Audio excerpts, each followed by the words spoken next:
Yeah. I'll have a follow-up question for you there, Anne-Claire, because I mean, this is a kind of an indication of the frustration that very many Swedish mothers feel about the situation in Sweden. And you've had some quotes of yourself. And would you have any, coming from abroad, any ideas what Swedish mothers should do to kind of try and change the situation? You mean if I have the same type of quotes from other countries? No, if you've got any suggestion what Swedish mothers could do to try and change the situation. Oh, it's go to their local and national governments and tell them what they want. Because the thing is that mothers are very silent. They are so busy leading their life with their family, their work.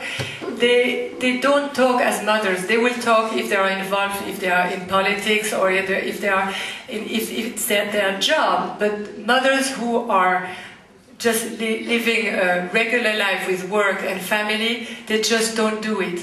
And that's the whole purpose of what we do at MMM, is helping them doing it, because they are there. And you know, in Sweden that's what mothers think, but that's what they think everywhere. In Sweden many mothers work. In other countries most mothers don't work where they would like to work more and have a part-time job. So the environment is different, but the desire to take care of their children and also to be active in society exists in most countries in Europe. So really being active, and this shows that, I mean, we are not alone. This is something that mothers think, and other studies show the same thing about women. So it's going out there, but you do it at Haro wonderfully. I just wished you were listened to.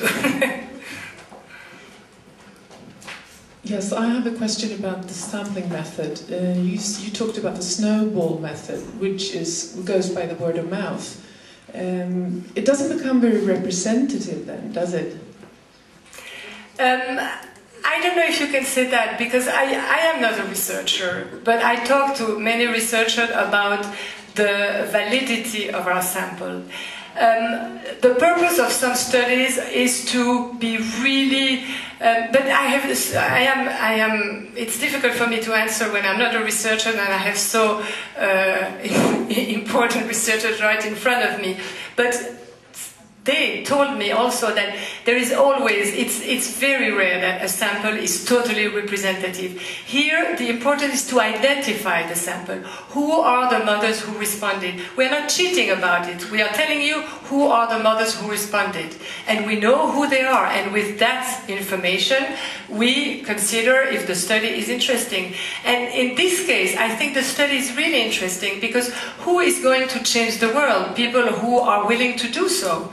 People who are have the desire to be listened to, who have something to say, and these are the people who answered. They don't have time to do much more than this, but they did it. And if they are asked to, they will give more and more their opinion, and things will change. And I think for policymakers, having people like that who have an opinion on the matter, who will vote this way or this way because of that matter, it's important to listen to them. I don't know what you think about that, but identifying the sample, I think, is the most important thing. We're not telling you that we are representative of all mothers in Europe.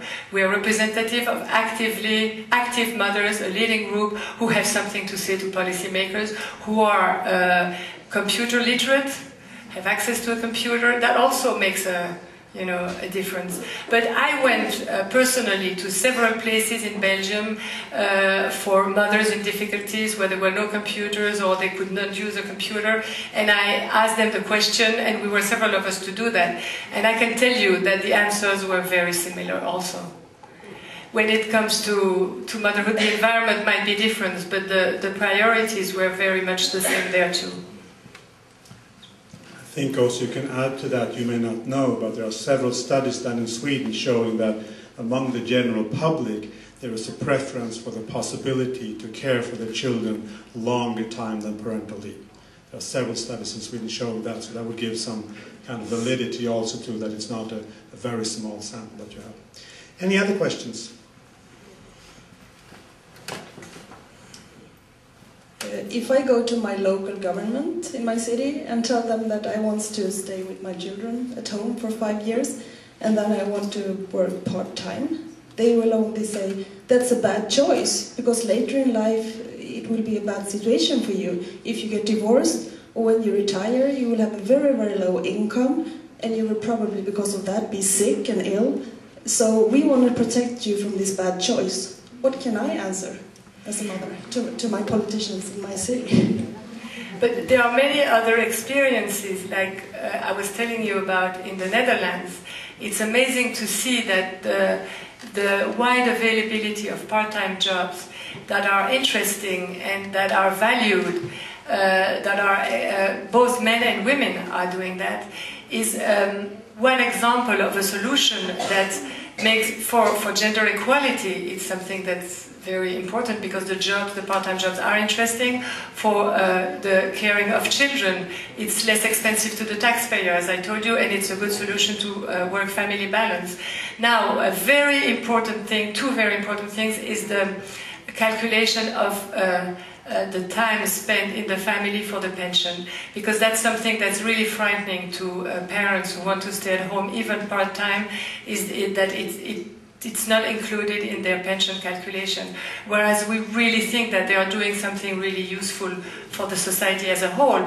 Who is going to pay for the pensions of the next generation? The children that mothers and fathers are raising today. So this is something that they are doing for the whole society. It should be recognized maybe in that way, including that in the pension. In France, sometimes it's the case already. So there are some good practices that should be gathered and shown to the government, telling them that can happen.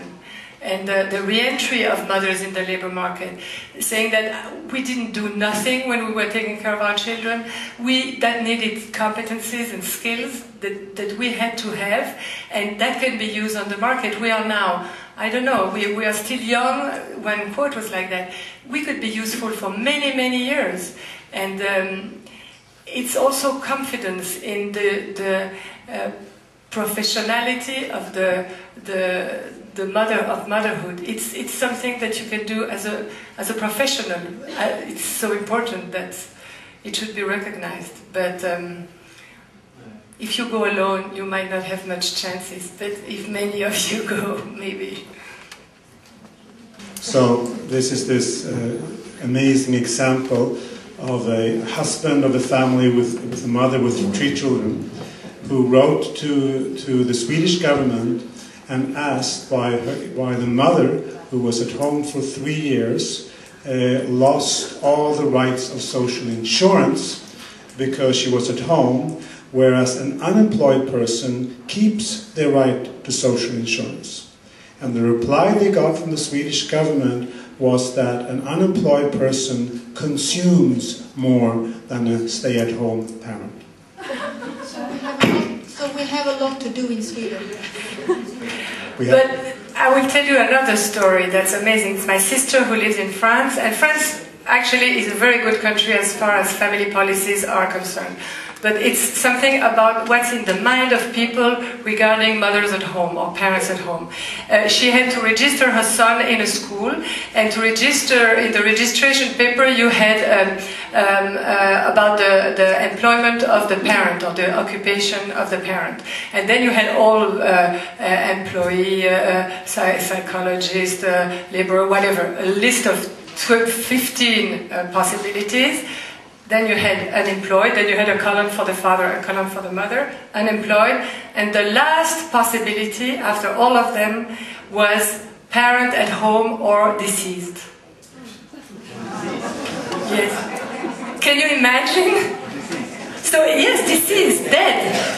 So for the school, it's the same. If the parent, I wished I had taken the paper, because usually people don't believe me. I asked her to copy the paper for me so you could show it. It's true.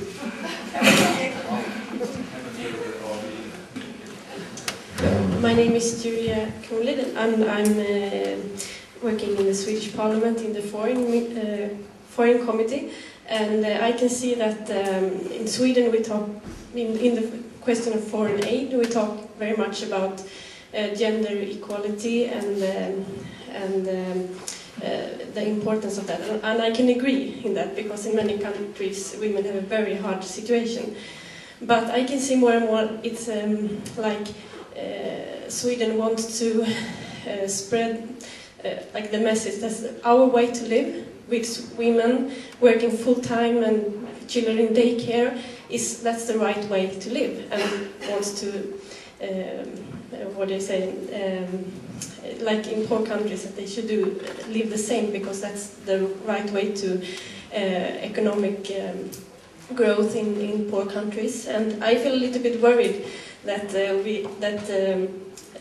we don't tell the risks with this. There's risks also, and do we really know what do mothers?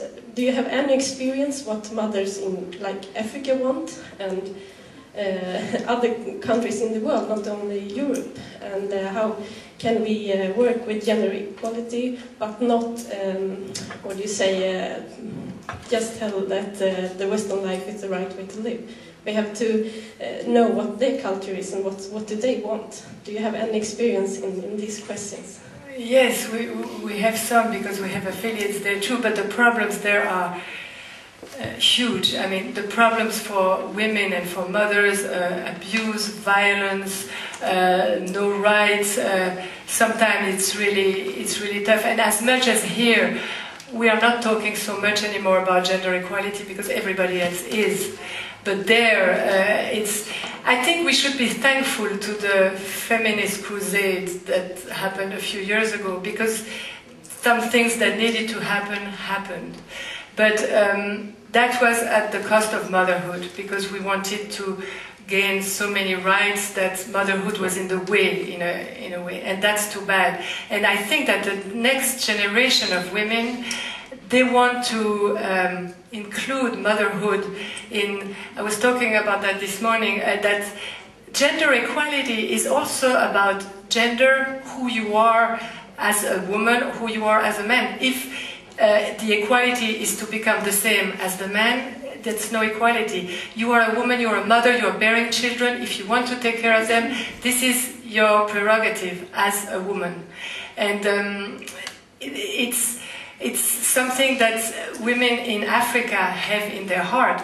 When in the European Union, at the UN, I tell that I'm from the World Movement of Mothers, I tell you the truth, that at the European Union, this is really, what are you talking about? At the UN, if I meet an African person, or you are from the World Movement of Mothers, that's so beautiful. And then they tell you the hand that rocks the cradle rules the world.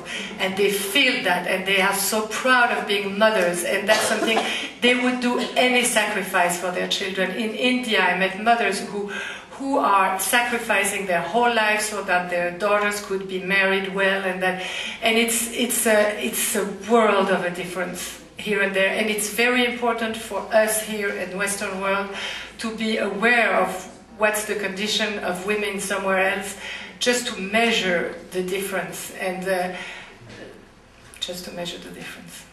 Yeah. Thank you very much, Anne-Claire. We're going to need to take a break now, 15-minute break, but before that, please give Anne-Claire another applause.